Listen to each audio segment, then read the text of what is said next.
लखीमपुर में इनकी कानून व्यवस्था आपने देख लिया। उन्नाव में एक लड़की के साथ जिसके साथ बलात्कार हुआ उसको आपने देख लिया। हाथरस में देख लिया। कोई जगह बाकी है क्या जहाँ रोज़ महिलाओं के साथ बलात्कार होता है, अत्याचार होता है और इनकी पुलिस उनको बचाने में लगती है। इतना ही नहीं, पुलिस कस्टडी में जितनी हत्याएँ इस सरकार में हुई, इतिहास है आज तक किसी सरकार में उतनी हत्याएँ नहीं हुई। तो कहाँ इनका कानून व्यवस्था है? अभी आपने देखा कुशीनगर हवाई अड्डा, प्रधानमंत्री के वहाँ पहुँचने से पहले भारत वित्त आयोग के लोग पहुँच गए थे आकलन करने के लिए कि कितने में इसको बेचा जाए। आपके आजमगढ़ वाला बिकने वाले के नंबर में है, आपका बनारस बिकने वाले के नंबर में है। तो सारी संस्थाओं को तो भारतीय जनता पार्टी वाले बेच रहे हैं। ये रोजगार कहाँ से देंगे और जनता का काम कहाँ से करेंगे? मुबारकपुर के अंदर एक विपणन केंद्र बनाया गया। उस विपणन केंद्र का अखिलेश यादव जी के पास जो नक्शा है या बुनकर भाइयों को उस विपणन केंद्र का इस्तेमाल क्या है, कैसे लाभ दिया जा सकता है, उसकी पूरी योजना थी। लेकिन हमारी सरकार नहीं रही और भारतीय जनता पार्टी को बुनकरों से चीड़ है, वो बुनकरों का काम करना नहीं चाहती। ये जो हमारा रोडवेज बना था वो सिर्फ इसलिए बना था कि मुबारकपुर के बुनकर भाई बनारस या प्रदेश के दूसरे शहरों में अपना प्रोडक्शन लेकर के अपना साड़ी व्यवसाय के सिलसिले में आते जाते रहते हैं, तो उन्हें परेशानियां हुआ करती हैं। तो हमारा रोडवेज बढ़िया बन जाएगा, यहाँ से बसों का संचालन होगा तो लोगों को आने जाने की सुविधा होगी। लेकिन भारतीय जनता पार्टी की सरकार बन गई और उस रोडवेज पर उसने कोई काम नहीं किया। हमारी सरकार बनेगी तो पुनः उस योजना पर काम होगा और रोडवेज का पूरा लाभ हमारे कस्बे के लोगों को मिलेगा।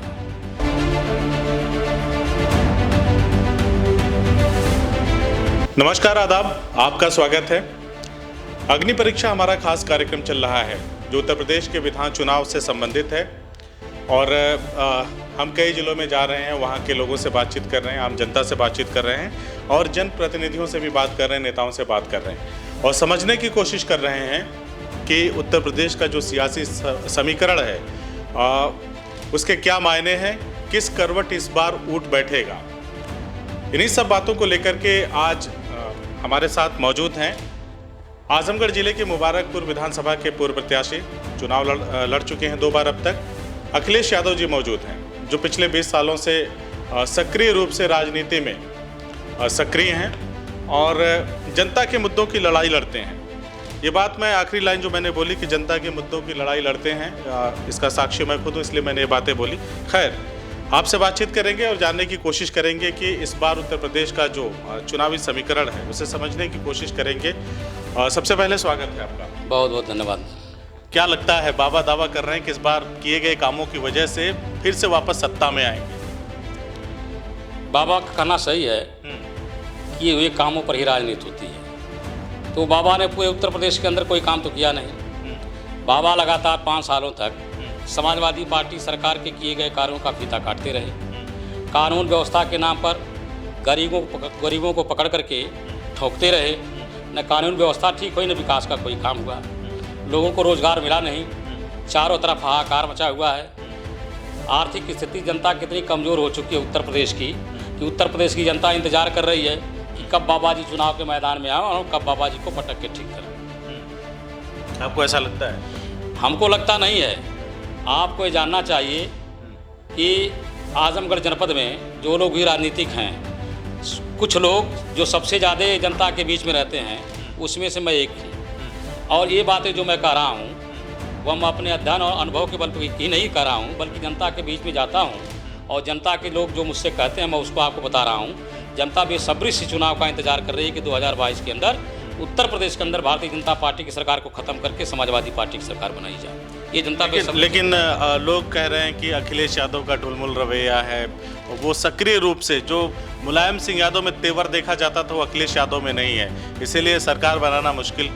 देखिए, जहाँ तक नेताजी का सवाल है, सब लोग मुलायम सिंह यादव नहीं हो सकते और हमारा यह सौभाग्य है कि जो लोग भी समाजवादी पार्टी को मानने जानने वाले हैं या उत्तर प्रदेश के लोग आदरणीय श्री अखिलेश यादव जी में नेताजी की तस्वीर खोजते हैं। ये हमारे लिए सौभाग्य की बात है। लेकिन अखिलेश यादव जी चुनाव के लिए पूरी तैयारी कर चुके हैं। वो अपना रथ यात्रा भी निकाल चुके हैं और कार्यक्रम प्रोग्राम भी कर रहे हैं। छोटे दलों से अपना गठबंधन भी बना रहे हैं। पूरा वो चुनाव मूड में है। कहीं से भी चुनाव में कोई कमजोरी नहीं है, न कोई ढुलमुल रवैया है। अखिलेश यादव जी जानते हैं कि उत्तर प्रदेश की जनता उनका इंतजार कर रही है, 2022 में सरकार बनाएंगे। तमाम पोस्टर्स बैनर जारी होते हैं कि उत्तर प्रदेश सरकार नंबर 1 है पूरे देश में किए गए कामों की वजह से। केंद्र की बात करें या उत्तर प्रदेश सरकार की बात करें, मुख्यमंत्री आवास योजना के तहत भी बहुत सारे आवास दिए गए, राशन दिया जाता है गरीबों को फ्री में, और बहुत सारी चीज़ें हैं। सुरक्षा की बात की जाए, दावा किया जाता है कि गुंडे माफिया जेल में जा चुके हैं या उत्तर प्रदेश छोड़ के भाग चुके हैं। ऐसे में बाबा प्रभावशाली नज़र आ रहे हैं, इस पर कैसे पार पाएंगे? 7.5 साल की केंद्र की सरकार और 5 साल की उत्तर प्रदेश के अंदर बाबा जी की सरकार। न लखनऊ वाली सरकार ने कुछ किया, न दिल्ली वाली सरकार ने किया। यह लोग गोदी मीडिया के माध्यम से दुष्प्रचार करने में माहिर हैं, लेकिन जनता इस बार उनके झांसे में आने वाली नहीं है। ये लोग कहते हैं कि हमने प्रधानमंत्री आवास बनाए हैं, वो 15 लाख रुपया हर खाते में आने वाला कहाँ चला गया? वो जनधन का खाता खुलवा करके जनता इंतजार कर रही है, महिलाएं इंतजार कर रही हैं कि जोगी जी और मोदी जी कब हमारे खाते में पैसा भेजते हैं। वो 2 करोड़ का नौजवान जिसको रोजगार का वादा किया गया था, वो इंतजार कर रहा, कहाँ चला गया हमारा? उन नौकरियों में जो धांधलियाँ की जा रही हैं, जो शिक्षा मित्रों के साथ दुर्व्यवहार किया जा रहा है, लगातार बेरोजगारी फैल रही है, इसको लोग इंतजार कर रहे हैं कब आने वाले हैं। और जहाँ तक इनके कानून व्यवस्था का सवाल है, लखीमपुर में इनकी कानून व्यवस्था आपने देख लिया। उन्नाव में एक लड़की के साथ जिसके साथ बलात्कार हुआ उसको आपने देख लिया, हाथरस में देख लिया। कोई जगह बाकी है क्या जहाँ रोज़ महिलाओं के साथ बलात्कार होता है, अत्याचार होता है और इनकी पुलिस उनको बचाने में लगती है? इतना ही नहीं, पुलिस कस्टडी में जितनी हत्याएँ इस सरकार में हुई, इतिहास है आज तक किसी सरकार में उतनी हत्याएँ नहीं हुई। तो कहाँ इनका कानून व्यवस्था है? कानून व्यवस्था के नाम पर जनता के साथ दुर्व्यवहार के नाम दूसरा क्या किया जाता है? समाजवादियों को या दूसरे लोगों को फर्जी मुकदमों में फंसाया जा रहा है। थाना इनके लूट के अड्डे बने हुए हैं, तहसील कचहरी में जनता की लूट हो रही है। कहाँ इनका कानून व्यवस्था? कहीं कुछ दिखाई नहीं दे रहा। चारों तरफ हाहाकार मचा हुआ है। बाबा जी के खिलाफ भयंकर विद्रोह है और आने वाले 2022 में आपको मालूम हो जाएगा। आपके हिसाब से आपको लगता है कि समाजवादी पार्टी की सरकार आएगी तो जो सारी चीज़ें अव्यवस्थित हैं वो सही होंगी? समाजवादी पार्टी की सरकार, कोई तो अश्योरिटी जनता को मिलनी चाहिए ना कि आप बेहतर कैसे होंगे। समाजवादी पार्टी की सरकार में जितनी भी जनता के लिए योजनाएं चलाई गई थी, वो सारी योजनाओं पर आज काम हो रहा है। हमारा 100 नंबर 112 हो गया, हमारा 108 है, हमारा 102 है, हमारा पूर्वांचल एक्सप्रेस है, हमारा वो लड़कियों के लिए कन्या विद्याधन है, हमारा बेरोजगारी भत्ता है, हमारा लैपटॉप है। ये बाबा जी का है क्या? और इन सारी योजनाओं पर उत्तर प्रदेश के अंदर सरकार बनने के बाद काम होगा। जी काम होगा फिर शुरू जनता के मुद्दों की बात होगी। जनता के मुद्दों की बात होगी, जनता को अमन चैन होगा, लड़कों के पढ़ने लिखने की व्यवस्था कराई जाएगी। लोगों को, जो लोग महामारी से जान गंवा बैठे हैं, कोरोना महामारी में आपने देखा बाबा जी का बयान था कि ऑक्सीजन के अभाव में कोई नहीं मरा। कोई ऐसा गांव नहीं बचा है जहां ऑक्सीजन के अभाव में लोग जिंदगी से दम न तोड़ दिए हों। और बाबा जी कहते हैं, इनके मंत्री कहते हैं कि कानून व्यवस्था हमारी ठीक है और कोरोना में ऑक्सीजन की कमी से कोई नहीं मरा। तो इतना बड़ा झूठ कौन बोल सकता है? जगह जगह जो मेडिकल कॉलेज खुले हैं समाजवादी पार्टी की सरकार के खोले गए हैं। बाबा जी कहते हैं कि हर जिले में हम समाजवादी दोनों मेडिकल कॉलेज तो योगी आदित्यनाथ की सरकार ने भी कुछ का इनॉग्रेशन किया, कुछ का उद्घाटन प्रधानमंत्री जी। सरकार में तो कुछ तो करेंगे ही, लेकिन जितने भी मेडिकल कॉलेज हैं वो सब समाजवादी पार्टी की सरकार के हैं। अभी आपने देखा कुशीनगर हवाई अड्डा, प्रधानमंत्री के वहाँ पहुँचने से पहले भारत वित्त आयोग के लोग पहुँच गए थे आकलन करने के लिए कि कितने में इसको बेचा जाए। आपके आजमगढ़ वाला बिकने वाले के नंबर में है, आपका बनारस बिकने वाले के नंबर में है। तो सारी संस्थाओं को तो भारतीय जनता पार्टी वाले बेच रहे हैं। ये रोजगार कहाँ से देंगे और जनता का काम कहाँ से करेंगे? तो भारी चारों तरफ आक्रोश मचा हुआ है। न कोई मोदी को माफ़ करने वाला है, न कोई जोगी को माफ़ करने वाला है। जोगी जी जबान के बहुत हल्के आदमी हैं। विपक्षियों की आलोचना करना और अशोभनीय शब्दों का इस्तेमाल करना इनका काम है। कोई भी इनसे खुश नहीं है। पूरे उत्तर प्रदेश के अंदर जनता लामबंद हो चुकी है और समाजवादी पार्टी के हक में सब लोग फैसला करना चाहते हैं। जब समाजवादी पार्टी की सरकार उत्तर प्रदेश में रही तब तक कहते हैं लोग कि यादव समाज गुंडई पे उतर आता है, यादव लोग सड़कों पे आके तांडव करने लगते हैं। तो लोगों को डर है कि फिर से अगर सत्ता में आ गई तो वही फिर सब चालू हो जाएगा, चौक चौराहे पे लोग पीटे जाएंगे। ऐसा लोगों की आशंका है, ये मैं नहीं कह रहा हूँ, उनकी आशंका है। तो ऐसे में सुरक्षा की जो बात है वो लोगों को कैसे आप मुतमईन करेंगे, कैसे संतुष्ट करेंगे कि अगर सपा की सरकार आती है तो ये चीज़ें फिर से दोहराई नहीं जाएंगी? कहीं कभी कोई एक विशेष बिरादरी की गुंडाई नहीं होती है। समाजवादी पार्टी की सरकार में सबका भला हुआ और सबको सुरक्षा दी गई थी। एक गोदी मीडिया के लोग और भारतीय जनता पार्टी आरएसएस के लोग अफवाह फैलाने में बड़े माहिर हैं। इन लोगों ने एक जाति को टारगेट करके समाजवादी पार्टी को उससे जोड़ करके अफवाह फैलाने का काम किया और इनकी सरकार बन गई। लेकिन इनकी सरकार, गोदी मीडिया इसके लिए दोषी? इनकी सरकार बनने के बाद गोदी मीडिया, जी बिल्कुल, गोदी मीडिया लगातार इस बात का दुष्प्रचार करती रही कि नौकरियों में यादवों को रखा जा रहा है, थानों पर यादव है, तहसील में यादव है। आज क्यों नहीं खोजे जा रहे हैं कि थाने में कौन बैठा हुआ है? आज क्यों नहीं खोजा जाता कि तहसील में कौन बैठा है? आज क्यों नहीं खोजा जाता कि शिक्षकों की भर्ती में कै परसेंट पिछड़ी जात को आरक्षण मिला है? आज क्यों नहीं खोजा जाता कि जो 69,000 की भर्ती हुई शिक्षकों की, उसमें शेड्यूल कास्ट के लोगों को कितना आरक्षण मिला? ये तमाम सवाल हैं कि नहीं समान है? चारों तरफ इनकी बेईमानी की खबरें हैं। तो इस तरह से अफवाह फैला करके इन्होंने अपना काम बना लिया था। अब जनता इनके झांसे मारने वाली नहीं है। समाजवादी पार्टी सभी लोगों की पार्टी है। समाजवादी पार्टी की सरकार में जनता के सभी वर्गों का काम होता है, कोई एक वर्ग काम नहीं होता है। समाजवादी पार्टी संवैधानिक विचारधारा की पार्टी है, संविधान में विश्वास करने वाली पार्टी है और संविधान के अनुसार सबको काम मिलेगा, सबका विकास होगा, ऐसा मानते हैं जी।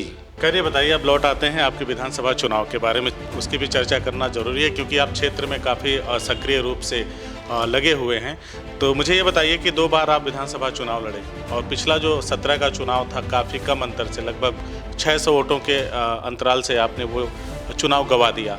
इसके पीछे क्या वजह रही और इस बार कैसी तैयारी है कि तीसरी बार में मतलब कुछ नया यहाँ की मुबारकपुर की जनता को मिले? पत्रकार बंधु, आप भी जनता में रहते हैं और आजमगढ़ जनपद के सभी विधानसभा क्षेत्रों में जाते हैं। जहाँ तक मुबारकपुर का मामला है, आपको खुद पता चलता होगा कि एक जनसेवक के रूप में सबसे ज़्यादा जनता के बीच में मैं रहने का काम करता हूँ। जनता की सेवा मैंने पिछले 20 सालों से लगातार किया है। चुनाव बाई ट्रिक भी कभी कभी लोग जीत जाया करते हैं, तमाम उसमें मसले होते हैं। कुछ मसलत की वजह से मैं दोनों चुनाव हार गया था। एक चुनाव मैं 8,000 से हार गया था, दूसरा चुनाव 600 से करीब से काफ़ी करीब से पहुँच कर गए। और मेरे पक्ष में जो सबसे बड़ी बात है कि इस बार लोग मुझे यह कहने के लिए मजबूर हैं कि आदमी सबसे ज़्यादा मेहनत करता है, सबसे ज़्यादा जनता में रहता है, या संघर्षों को लेकर के यही आदमी आगे आगे रहता है, समस्याओं को लेकर के संघर्ष करता है। एक नेता के रूप में अखिलेश यादव ही 24 घंटा उपलब्ध रहते हैं, बाकी कोई नेता यहाँ उपलब्ध नहीं रहता। इस बार लोगों ने मन बनाया है और लगातार चुनाव हारने के बाद भी मुझसे लोगों की हमदर्दी इस बार बढ़ी है और सब लोग मेरा सहयोग करने का मन बना लिए हैं। एक तो समाजवादी पार्टी की लहर चल रही है, सब अखिलेश यादव को मुख्यमंत्री बनाना चाहते हैं और मुझे भी मेरे विधानसभा के क्षेत्र लोग चाहते हैं कि उत्तर प्रदेश के अंदर समाजवादी पार्टी की अगर सरकार बनती है तो मुबारकपुर से समाजवादी पार्टी का विधायक सरकार में होना चाहिए, ऐसा लोगों ने मन बना लिया। इस बार लोगों का मन है, यही मेरी जीत का सबसे बड़ा आधार है और मैं अपने क्षेत्र की जनता को बहुत बहुत बधाई देता हूँ, धन्यवाद देता हूँ। लगातार मेरा हौसला अफजाई करने के लिए, मेरा मनोबल बढ़ाने के लिए मुझसे लोग सहयोग करते रहते हैं और कहीं न कहीं इनका सहयोग ही मेरे संघर्ष का संबल रहता है। मैं अपनी जनता के भरोसे खड़ा हूँ। मुझे कभी भी विधायक बनने का मौका तो नहीं मिला, लेकिन इस बात के लिए कभी मुझे तकलीफ नहीं हुई कि मुझे क्षेत्र के लोगों ने सहयोग नहीं दिया। अखिलेश जी, मैं आपसे एक आखिरी सवाल लूँगा। सवाल बेहद अहम है। इस बार उत्तर प्रदेश में MIM भी पूरी तरह से सक्रिय रूप से चुनाव लड़ रही है। बुनकर बाहुल्य क्षेत्र है मुबारकपुर, मुसलमानों की तादाद अच्छी खासी है। कहीं ऐसा तो नहीं है कि कुछ परेशानी का सबब बन जाए MIM आपके लिए या अखिलेश यादव के लिए? देखिए, मैं लोकतांत्रिक समाजवादी सेकुलरिज्म विचार का आदमी हूँ। किसी को भी चुनाव लड़ने का अधिकार है और कोई भी आदमी चुनाव लड़ सकता है, लेकिन उत्तर प्रदेश की जनता बहुत जागरूक है। लोगों ने बिहार के चुनाव से सबक लिया है और पश्चिमी बंगाल में भारतीय जनता पार्टी के मंसूबे को ध्वस्त कर दिया। वहाँ ओवैसी साहब की नहीं चल पाई। उसी तरीके से उत्तर प्रदेश के अंदर भी जिस अल्पसंख्यक समाज की या मुसलमान भाइयों की आप बात कर रहे हैं, वह काफ़ी सियासी लोग हैं और तिजारत करते हैं, व्यापारी लोग हैं, अच्छे खासे नौकरियों में भी लोग हैं। वो लोग जानते हैं कि सरकार हमारे फेवर की रहनी चाहिए, सरकार ऐसी रहनी चाहिए जो जनता के साथ भेदभाव न करे। तो उत्तर प्रदेश के अंदर ओवैसी साहब की चलने वाली नहीं है। और आपको एक नई खबर बना दें, आप जानते भी होंगे, अभी भागीदारी मोर्चा का एक घटक ओम प्रकाश राजभर जी का भारतीय सुहेल देव पार्टी समाजवादी पार्टी के साथ उनका गठबंधन हो गया है और उन्होंने बयान भी दिया कि अगर समाजवादी पार्टी मुझे एक भी सीट नहीं देगी तो भी उत्तर प्रदेश के अंदर अखिलेश यादव जी मुख्यमंत्री बनाने के लिए हम गठबंधन करेंगे। और 27 तारीख को उनकी हल्दरपुर में रैली होने जा रही है, जिसमें आदरणीय श्री अखिलेश यादव जी भी आ रहे हैं और ओम प्रकाश राजभर जी। तो ओवैसी साहब का उत्तर प्रदेश के अंदर कुछ चलने वाला नहीं है और मुझे पूरा विश्वास है कि पिछली बार भी लोगों ने मुझे वोट किया था और इस बार भी कस्बे के लोग और मुसलमान भाई मुझको वोट करके चुनाव जितवाएंगे। बात कस्बे की हुई तो एक और सवाल मैं बढ़ा लेता हूं, हालांकि मैंने बोला आखिरी सवाल है। यहाँ का बुनकर समाज बहुत ही परेशान है।